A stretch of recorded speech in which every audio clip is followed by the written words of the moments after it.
Good morning. Today, I am very grateful for the heat. And by the heat, I mean the heat that is running in my home. It is not currently hot outside, it is very cold outside. But the last few days, the heat has been dodgy, not working so great. And today, it finally seems like it's back up and running. So, man, first world things you don't think about nearly enough. Having working heat when it's 18 degrees outside. Good stuff. Hi, everybody. Welcome back to Health First Freelancer. I am Amanda, your OG Health First Freelancer. And today I wanted to make a video about my 2024 year in business and kind of how things went, what were some good things, what were some challenges. I'm going to give you a little inside look at the numbers, my revenue, my expenses, what I paid myself for the year, all that kind of good stuff. So if you're interested in seeing a little behind the scenes look into a freelancer business, I hope you stick around. And I hope this can be helpful for some of you who maybe are just getting started with freelancing, or you're in your first year or two and you're maybe seeing some traction, or you have the vision in mind of what kind of business you want to build, but you want to know what it might look like in 3, 4, 5 years. So I hope I can provide a little bit of a look into your future, hopefully, and what your business can look like in just a few years of freelancing. Okay, so I want to start off with just kind of a little bit of an overview of 2024 for me in my business. I feel like 2024 was kind of a year of maintenance, kind of just a year of keeping the systems working, keeping things going, maintaining my client relationships, working on building some things such as this channel and the Health First Freelancer community, but overall kind of flat in terms of the actual work I was doing. It wasn't a lot of trying to get new clients or trying to expand into different types of projects, which are goals that I've worked on in previous years. 2024 was a lot more about just maintaining status quo while I worked on the Health First Freelancer side of the business, which is brand new. So that said, I feel good about 2024 overall and what I accomplished in the year, but there's definitely a lot more room to grow. And I feel like in 2025, I feel like I'm on the edge of the next level of my business, which is a very interesting and slightly frustrating place to be, but I'm excited for the year ahead too. All right, now that I've gone through kind of an overview of the year, let's take a look at some numbers, shall we? Okay, so here I've pulled up my financial reports for 2024. I work with Collective, by the way, not sponsored, but they do all of my bookkeeping and accounting and help me file taxes for my business, which is really awesome. And they are great to work with for small businesses and solopreneurs and freelancers. So if you're looking for somebody to help you out with your taxes, I definitely recommend Collective. Okay, financial reports. Drum roll, please. Let's see what my revenue was for 2024. All right. Ta-da! As you can see, $94,815.09 was my gross profit, gross revenue for 2024. This is good. This is great. I'm super grateful to be making this kind of money in my business for sure. It is less than I made in 2023. In 2023, I broke 6 figures. I believe I made literally $101,000 in 2024, which was a great milestone to achieve. Honestly, I was expecting basically the same thing for 2024. The fact that it's just a little bit under 100K is slightly irritating to me. But what can you do? I think I billed 100,000 in 2024, but some of my clients were a little bit late on their payments in December, which holidays, it happens. I get it. They paid me in January, not a big deal. but that meant that I was going to be under the 6-figure mark for 2024. So no big deal. Basically, my revenue was flat from 2023 to 2024. And, considering I'm hovering around the 6-figure mark, I'm not mad about it. I'm definitely want to work on increasing that though in 2025 and beyond. So I guess stay tuned for my business review of 2025. We'll see how it goes. Okay, but then we have revenue, how much money actually brought into the business. And then we have what I paid myself. So this is a little bit complicated if you're not familiar with how an S Corp business works. But you'll see here I have payroll. So I actually pay myself through a payroll software, which is Gusto, I believe. And I pay myself like a monthly salary that comes out to about $34,000 a year. Add health insurance onto that and taxes, and it comes out to this number here, $40,000. So I pay myself more than $34,000 for the year, but it's split up into the payroll side, where I have it automatically set up to transfer from my business checking into my personal checking. And then I take a monthly distribution for myself as well. Basically, it's split up this way for tax purposes. It saves me a bunch of money on taxes as opposed to it paying self-employment tax, just like straight from whatever your business makes, which is, I believe it's 30% basically of all the money you make, which is much higher than doing it this like S Corp way where you pay yourself a salary, which has taxes that come out of it. And then you also pay quarterly estimated taxes. So it's like a whole thing. I can't really explain it very well, but it does save me a bunch of money on taxes, which is great. So that's more than worth it. My actual salary is probably closer to 65K, maybe 70K in terms of like what I actually paid myself for the year, because I typically I get, this monthly paycheck, 34,000 comes out to, taking out taxes and everything, it comes out to about 2,300 a month. And that for me, that pays out at the end of the month. And then in the middle of the month, I take out a distribution for myself, which is typically about $2,000. It can vary, like 1,800 to 2,200 is kind of the range I was working within for the last year, but approximately 2,000. So 2,000 times 12 plus my annual salary of 34K comes out to 65K-ish, something like that. So, not bad. It definitely works out. I have higher health expenses than most people. So for me, that has felt still stretched a bit thin at times. But for a lot of people, that is more than livable. And it's livable for me too. But we'll always be working on that. So yeah, so that was my salary for the last year. And then we have some expenses. My biggest expense by far for last year and probably for the last 3 years or so is contractors. I work with junior copywriters who help me out on certain projects, and I have to pay them. So that typically ends up being my biggest expense.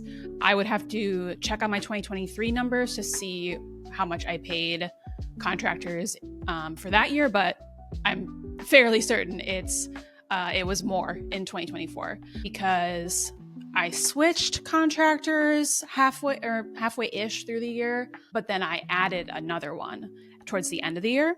So now I'm working with 2 junior copywriters, which is amazing, but that means I'm paying them more. So yeah, it'll be interesting to see how that continues in 2025 and if I continue to use my contractors as much as I have been. Honestly, I love my junior copywriters. They saved me from a lot of extra work and stress, to be honest. So at this point, I really can't run my business without them, but it is definitely my biggest expense in my business for sure. Then let's go over a couple other things in here. Retirement contributions, $5,750. I'm always trying to increase that. I just turned 31 and your girl is feeling very behind on retirement contributions. I only really started making them a few years ago consistently. So we're always trying to increase that. However, I'm not super mad about that number and, 6% of overall expenses. Yeah, could be better, but could be worse. So we're still working on it.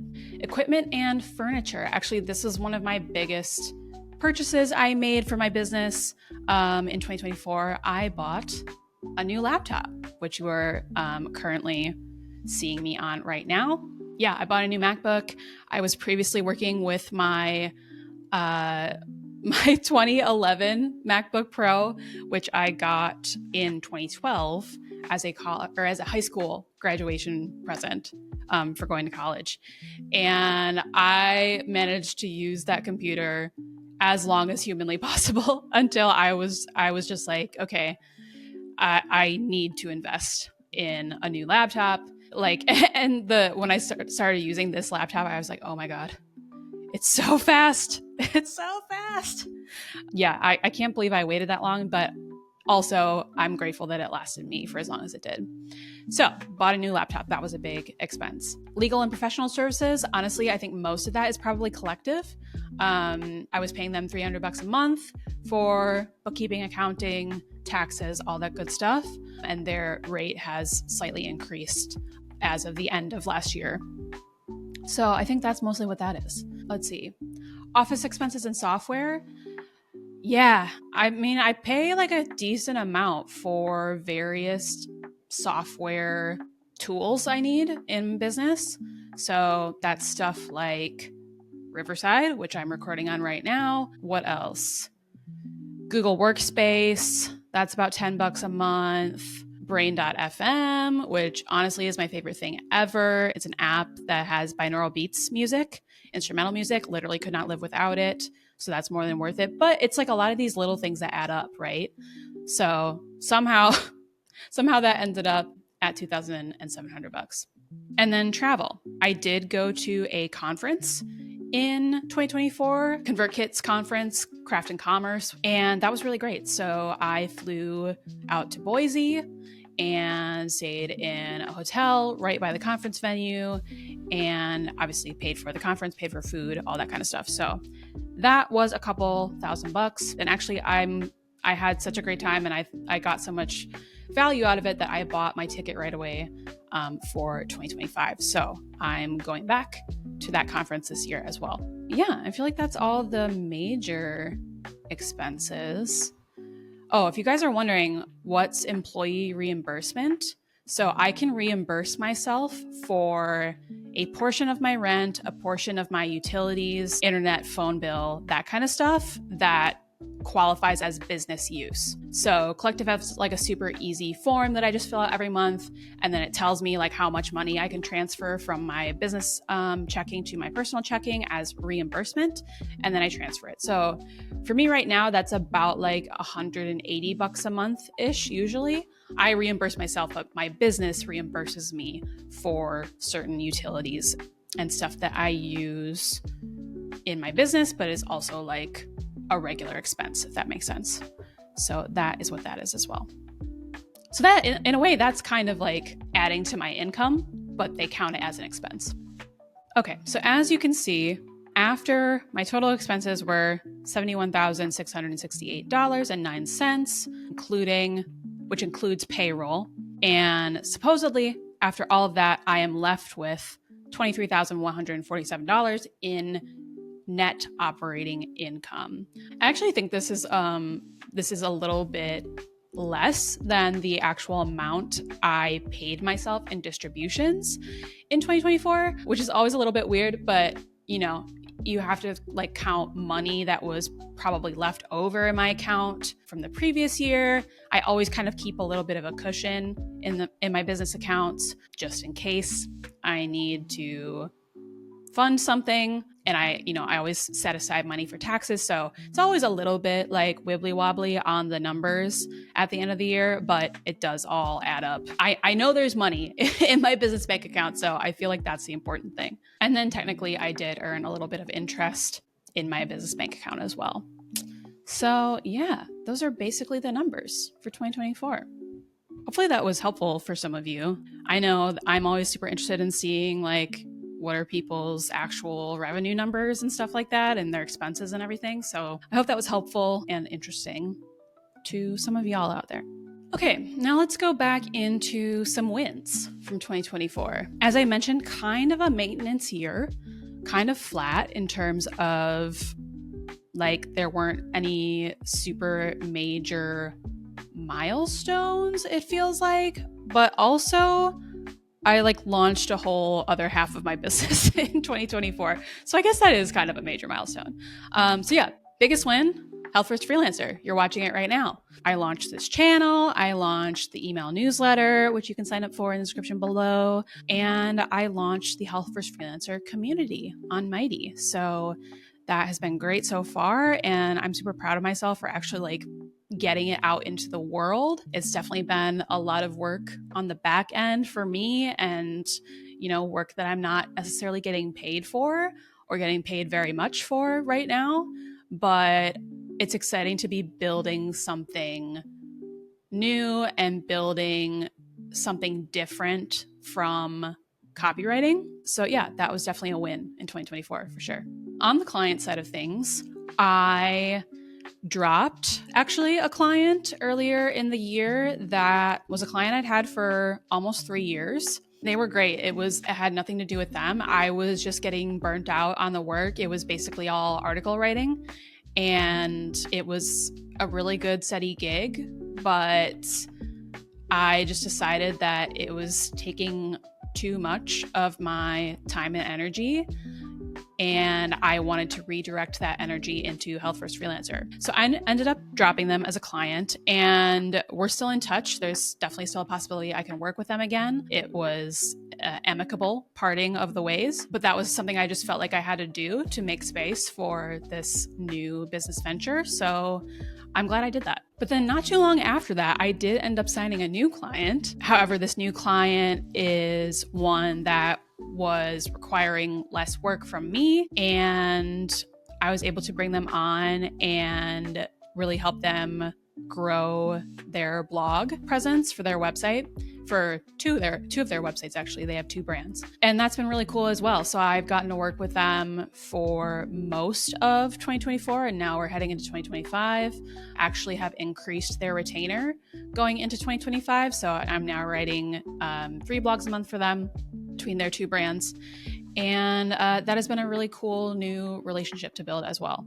Yeah, and then like I mentioned in my expenses review, I went to ConvertKit's Craft and Commerce conference in June, and that was really, really cool, really eye-opening, really interesting, really exciting, super fun to connect with other creators and entrepreneurs there. And I'm still talking to some of those people that I met and sharing updates on my business and hearing updates on their businesses from them. And I'm planning on going to that conference again in 2025. So that was really fun and I'm really glad I went. Okay, how about some challenges from 2024? Yeah, the whole revenue thing. Revenue was flat. I felt like I was doing good throughout most of the year. It wasn't until towards the end of the year I was like, oh, am I like not coming in at where I thought I was going to be for the year? Not a huge deal, but basically before last year, every year since starting my business in 2020, I was like significantly increasing my revenue by like 20K almost every year. So going from basically like 20, 25K to 45, 50K to 60K to 80K to 100. Yeah, so it feels a little bit stagnant to not be making a jump like that, but I think, like I said before, I've hit this threshold where the things that got me to 100K are not going to be the same things that get me to 200K or 300 or 500 or a million. So building Health First Freelancer, I think, is what is going to hopefully get me there eventually. And 2024 was just the process of getting that started. So that's just kind of how it goes. But I think we can make some progress on that in 2025. Another challenge I had in 2024 was I feel like I didn't really take a vacation. I definitely did. Like that's incorrect. I went on vacation, but I don't know. I have not had like a 2-week long type of vacation, you know what I mean? Probably since like the first year of my business. I do pretty frequent like mini vacations during the year. Like I'll take 3 or 4 days off type of thing, long weekend or something like that, or even a week. But I would love to have like a full on like 2-week or longer, 3 weeks, I don't know, type of vacation this year. That would be amazing. So yeah, I think it's going to require some planning to figure out how to do that, but that would be amazing. I do, however, already have a lot more travel lined up for 2025 than I did in 2024. 2024, basically, I went to that conference in Boise. What else did I do? I went to Florida with my family at the beginning of the year. And that was about it. So a pretty low travel year, which helped for my budget for sure. But this year in 2025, I am going to New York for a few days in the middle of March, and then I'm going to DC at the end of March, early April. And then, yeah, I'll be going to the conference in June. There might be another trip between April and June at some point. Not sure yet, but yeah, so far a lot more travel lined up. I also renewed my passport at the end of 2024. So you girl can go international, theoretically. But yeah, vacation. I want to be more intentional about my vacation in 2025. That is a thing that I need to do. Okay, and then very briefly, I'll mention some kind of general goals I have for 2025 for my business. This is the first year I'm not setting a revenue goal for myself. I believe in 2024, my revenue goal was 125K. As you can see, that did not work out. But I didn't really feel like setting a revenue goal was like aligned for me for this year. I feel like it's less about the actual revenue numbers and more about the community numbers and like the amount of people I'm reaching with Health First Freelancer. So ultimately, my only kind of numbers goal is I would like to get 50 people in the Health First Freelancer community in 2025. That seems like a lot. Right now I have 7 plus myself, but it does seem achievable, especially if I keep making YouTube videos and keep showing up and hopefully get on some podcasts and publish the Health First Freelancer website, which is taking me forever. It does feel like a possible goal to achieve. So stay tuned for that. The Health First Freelancer community will be reopening, I'm thinking, in April. We'll see how that actually goes, but I'll link the sign-up page down below. You can also join the email list if you're interested in staying in the loop, learning more, and just hearing from me in your inbox every Monday morning. I will make sure to keep you updated. And then my last goal is just to take a goddamn vacation. So we're working on that. Yeah, 2025, it feels like it's really about keeping the client work side of things stable and steady. Like that is my main source of income, full stop, while slowly growing Health First Freelancer side of things. I would love it if I could have like an 80-20 split of my revenue between like client work 80%, but then Health First Freelancer 20%. That would be amazing for this year. But also just continuing to grow on YouTube, connecting with you guys, sharing resources, and just continuing to kind of share the Health First Freelancer philosophy. How can you build a business that puts your health first? That is the constant question I'm asking myself. And I will definitely be sharing more resources with you guys this year on doing that as well. So yeah, I hope you stick around, and I hope you enjoyed this video. Let me know in the comments if there is something that you found particularly helpful or interesting. I would love to know. And yeah, leave a like on this video, hit subscribe if you wish, and I will catch you all soon. Yes, I forgot to mention, I created a little free resource for you for setting some goals for 2025 in your business, in your life, in your health, and all the things. So you can find that in the description below. There's PDF. I will also pin it in the first comment. This is kind of an exercise that I took the Health First Freelancer community members through, and we all kind of thought a little bit about our goals for the year in a way that is not overwhelming or where you end up with like 25 goals that you're never going to achieve. No, we are narrowing it down. We are picking just 1 to 3 goals that you're going to focus on for the year. And I think it's a pretty fun process. So yeah, you can check out that PDF in the description below, and I hope you find it helpful. So thanks, everybody. Bye.